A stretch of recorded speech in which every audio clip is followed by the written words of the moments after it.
আমার স্কুলে যাওয়ার পথ। আমার ছোটোবেলায় যখন আমি এখান থেকে যেতাম তখন একটা ছিল কাঁচা রাস্তা, বাগানের ভিতর দিয়ে ঝোপঝাড়।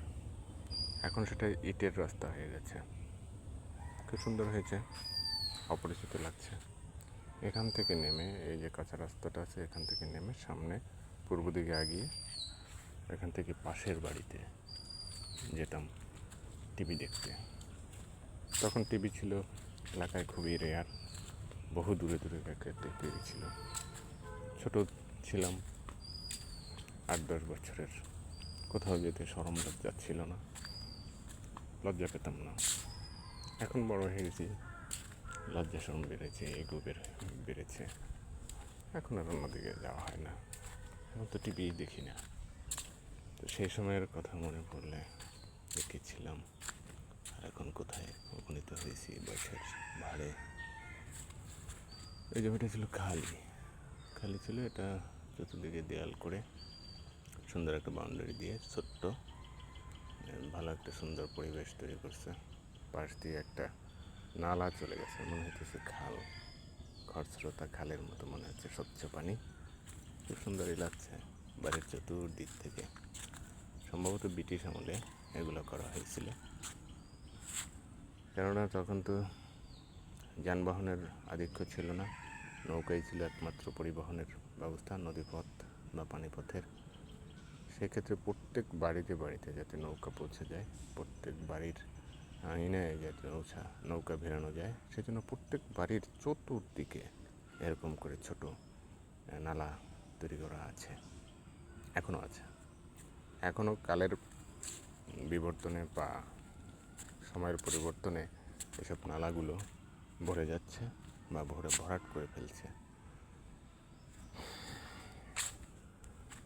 একসময় হয়তো দেখাই যাবে না যে নালা বলতে কিছু ছিল বা সাধারণ মানুষের পরিবহনের জন্য কোনো ব্যবস্থা ছিল। আর একটা বিষয়, এই জমিগুলো ছিল সমতল কৃষি জমি।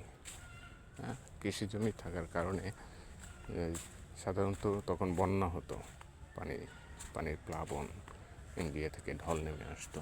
সেই ঢল থেকে সাধারণ কৃষি জমি তো রক্ষা করা যেত না, সেক্ষেত্রে বসত বাড়ি তো আরও রক্ষা করা যেত না।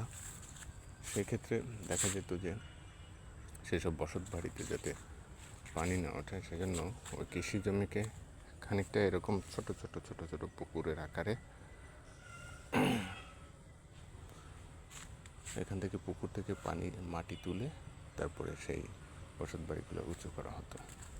এবং এখন দেখা যায় যে এলাকায় প্রত্যেকটা বাড়িতে একটা করে পুকুর আছে। আবার মনে হয় ওই জন্যই পুকুরগুলো তৈরি করা হতো। আমি মনে হয় ভুল পথে চলে আসছি, অতএব পথ পরিবর্তন করতে হবে।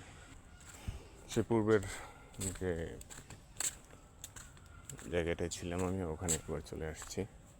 এখানে পথ ভুল করেছিলাম, একটা বাড়ির মধ্যে ঢুকে গিয়েছিলাম। অনেক দিন আসি না, বহু বছর, তো কোনটা যে আসল পথ সেটাই ভুলে গিয়েছিলাম। আবার সেই পথ দিয়ে হাঁটা। পথগুলো যদিও যত্ন করে তৈরি করা হয়েছে, জমির পুকুরের পাশ দিয়ে ভেঙে যাওয়ার কারণে পথটা ভেঙে গেছে বা নষ্ট হয়ে যাচ্ছে। আবার মানুষের সৃষ্টি কিছু আছে, মাঝে মাঝে ইট তুলে নিয়ে গেছে। এই নালাটা সুন্দরই লাগতেছে। পাশে অবশ্য একটা খাল আছে, কিন্তু সংযোগ আছে কিনা সেটা বোঝা যাচ্ছে না এখনই। তবে সংযোগ না থাকলেও একটা কালভার্ট বা একটা সুড়ঙ্গের মতো আছে, যে কারণে এখান থেকে পানি নামতে পারে অথবা ওদিকে পানি বাড়লে এদিকে ঢুকতে পারে। সুন্দর না? মনে হচ্ছে কোনো বনের ভিতরে ঢুকছি, আর সেই বনের ভিতরে সুন্দরবন বলার ভিতরে সুন্দরবনের ভিতরে ঢুকছি, সেখানে এরকম নালা পানির মধ্যে কুমির থাকতে পারে, এরকম একটা পরিবেশ। যেমনটা মনে করেছিলাম যে এখানে হয়তো কালভার্ট বা এমন কিছু দেওয়া আছে যে পানি আপ ডাউন করতে পারে। দেখছেন গাছটা কত বড়। হ্যাঁ, ঠিক ধারণাটা ঠিক হয়েছে। এই যে সেই নালা বা কালভার্ট, এখান থেকে পানি ওপারে যায়। এই যে এখানে বাইজলার পথে হেঁটে তারপর চলে আসলাম তীর্থধার পথে। এখানে যাতায়াত খুব বেশ। এই পথটাও আমার সেই ছোটোবেলায় কাঁচা ছিল, কাদাময় হয়ে যেত বৃষ্টি বর্ষার সময়। কতটা ব্যস্ত হয়ে গেছে রাস্তাটা।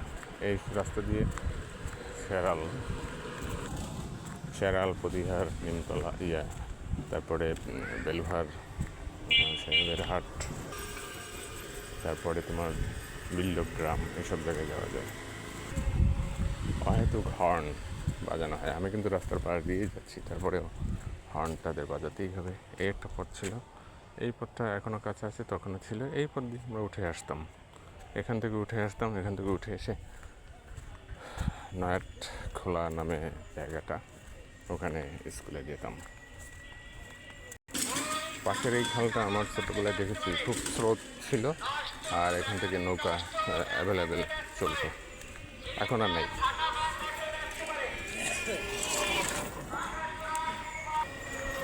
এই যে ব্রিজ আছে, এই ব্রিজটা হচ্ছে নতুন। এখানে কিন্তু কোনো একটা বাঁশের চারও ছিল না, কিন্তু এখন সেখানে ব্রিজ হয়েছে, মানুষের যাতায়াতের জন্য সুবিধাজনক একটা ব্যবস্থা হয়েছে।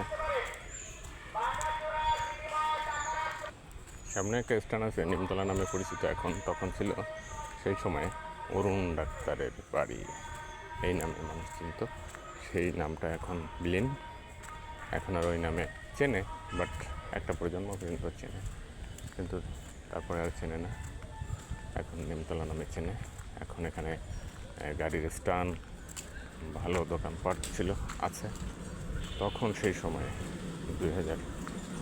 1995 বা 96 সালের দিকে এখানে কিন্তু কোনো দোকানই ছিল না। এখানে একটা বড় চার ছিল, হ্যাঁ, চার পাড়িয়ে ওপারে যাওয়া লাগতো, ভয়ঙ্কর রকমের দেখতে ছিল, খুব সুবিধাজনক চার ছিল না, বা কালবোর্ড ছিল না। এখন কালবোর্ড হয়েছে, এই কালবোর্ডের উপর দিয়ে আবার রাস্তা চলে গেছে, যাতায়াতের জন্য ভালো। ওকে, আজকে এ পর্যন্তই, আর না বাড়াই। অনেক কিছু বলার আছে এই জিনিসটা নিয়ে, যেটা বলা এখন হচ্ছে না, বলতে গেলে অনেক বড় হয়ে যাবে। আল্লাহ হাফেজ, ভালো থাকবেন।